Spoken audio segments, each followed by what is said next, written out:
What I've got here today is the hind end from a 13-year-old purebred quarter horse that was unridden, and he's a very interesting specimen that I've kept in one piece, so I haven't dissectioned and sectioned apart the pelvis with the sacroiliac joint and the sacrum and the lumbar. I've left this all intact so that people can see how the lumbosacral junction functions and see the sacroiliac ligaments that attach the sacrum onto the pelvis.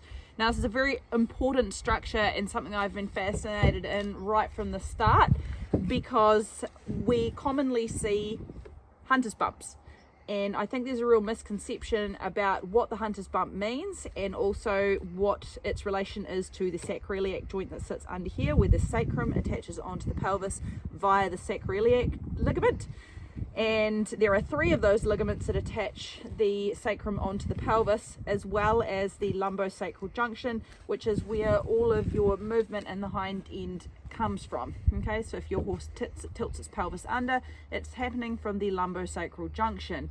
Now, this is a very interesting specimen because you can see that we've got a really nice even line right across the top of the DSPs, the dorsal spinous processes of the lumbar, and onto the sacral dorsal spinous processes, and the tuber sacralis, the tuber sacrals are in line with all of that. Okay, so this horse alive had a really nice, lovely round hind end on him. But what I commonly see with my standardbreds and thoroughbreds and anything that's been broken in particularly young is that the pelvis can collapse inwards, push subluxating the lumbar and the sacrum downwards, and then your tuber sacralis, tuber sacrals become the highest point in the pelvis, and that's why we get the hunter's bump.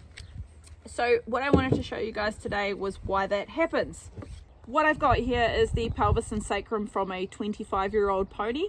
She's a very interesting specimen because she was unridden due to being blinded as a young animal, and so she spent her life as a broodmare.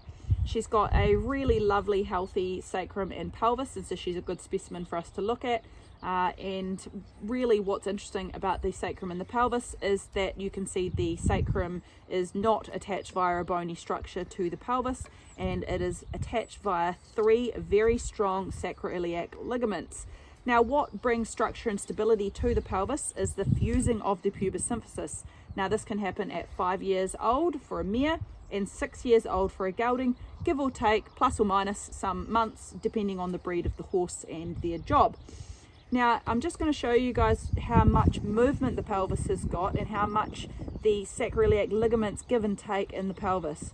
So we can see here that if I pull together those tuber sacrals or tuber sacralis, you can see that there is quite a bit of movement against the sacrum itself. Okay, it is a shearing force on the sacroiliac ligament. It is not a concussion or compression forces on the joint as you would see in a distal limb.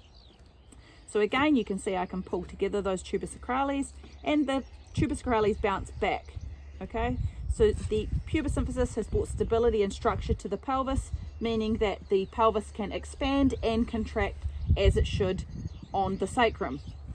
Now, this is where things get complicated for the horse. The last pelvis and sacrum that I'd like to take a look at is one that is from a horse we had in the charity, and he was a 5-year-old standardbred who had been passed around a lot and had a lot of behavioural issues, and eventually we put down and dissected and found some major issues. But what's really interesting about his pelvis is that you can see that at 5 years old that the pubis symphysis is still very much open.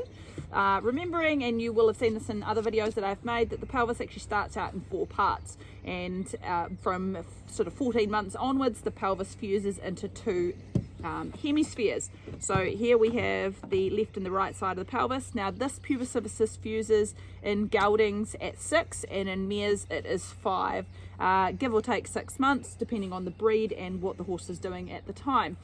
Again, you can see that the sacrum is just floating in the pelvis, and you can see that while the pubis symphysis is still open, just how much movement there is in the pelvis of the horse. Now, like I say, these are very strong ligaments that hold the sacroiliac joint to the pelvis, but that does not mean that they cannot be injured, and we see evidence of this all the time with hunter's bumps. Now, what is a hunter's bump?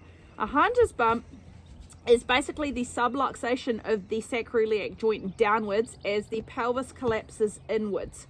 Okay, so again, the sacrum should be sitting like this in the pelvis, and we should have a nice spacing in between those tubersacrals, tubersacrales, and as forces are applied through kinetic energy through the acetabulum where the hind legs attach, say jumping over a jump or jumping out of start gates, or high speed repetitive strain, what happens is that the pelvis slowly falls inwards and it pushes the sacrum and the lumbar downwards, and it makes the tubersacrals the highest point in the pelvis.